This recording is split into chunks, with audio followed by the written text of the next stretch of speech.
வணக்கம் சொந்தங்களே, நீங்கள் பார்த்துட்ருக்கீங்கள துளசி தான் கட்டிகிட்ருக்கேன்.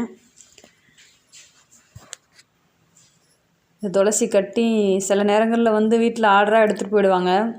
இல்லைன்னா சில நேரம் வெளில கொண்டு போய் கடைகளுக்கு போடுவோம்.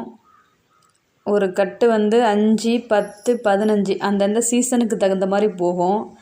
ஒரு சில நேரங்களில் 20 ரூபா வரைக்கும் கூட போகலாம்.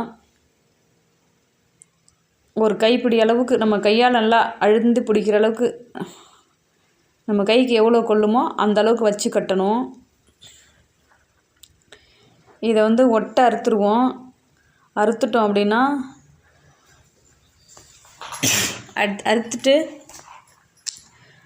அதுக்கு தண்ணி பாய்ச்சிக்கிட்டே இருக்கணும். தண்ணி பாய்ச்சணும். வாரத்துக்கு ஒரு முறை தண்ணி, வாரத்துக்கு ஒரு முறை இல்லை 2 முறை, வெயிலை பொறுத்து. ரொம்ப வெயில் அடிச்சதுன்னா 1 முறை 2 முறை பாய்ச்சணும். வெயில் எல்லாம் 1 முறை பாய்ச்சணும். கொஞ்சம் யூரியா போட்டுக்கலாம். யூரியா போட்டு தண்ணி பாய்ச்சலாம். பாய்ச்சிட்டு இருந்தோன்னா சீக்கிரம் வளர்ந்துடும். நம்ம அதுக்கு செய்கிற சப்போர்ட்டை பொறுத்து அது எவ்வளோ நாளில் வளரும் அப்படிங்கிறத முடிவு பண்ணிக்கலாம். 1 மாதமும் ஆகலாம், 2 மாதமும் ஆகலாம்.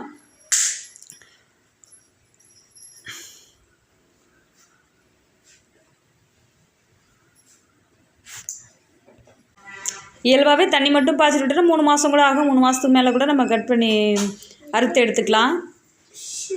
இது முந்திரி தான். முந்திரியில் ஊடு பயிர் மாதிரி தான் பண்ணியிருக்கிறோம். முந்திரி சைடில் முந்திரி சில இடங்களில் வெட்டியாச்சு, சரியாக காய்க்கலன்னு சொல்லிட்டு வெட்டியாச்சு.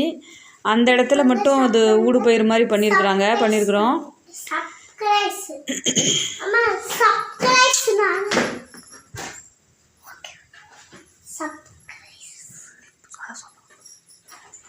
சும்மா இரு, வாய மூடு.